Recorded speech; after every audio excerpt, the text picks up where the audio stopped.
video, mag-unboxing po tayo. At saka po pala, birthday ko po ngayon. So, ito na po yung unboxing natin. Hellboy po and cat. So, buksan na po natin. Ito po.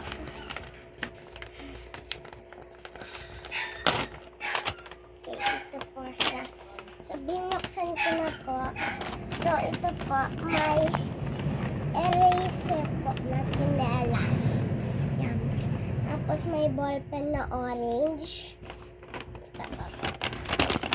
Ito pa ba, guys?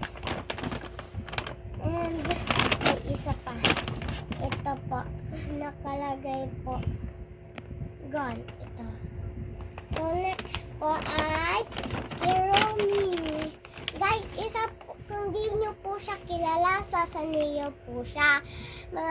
Meron po dun si Hello Kitty, tapos si My Melody. Ito po siya. So, guys, ito po lahat sila. Ito po. Lagay po natin dito. Sila. Hello. Get po guys ni Kuromi. Paborito ko po talaga si Kuromi. Inano po namin siya sa festival. So guys, bye-bye po. Bye-bye!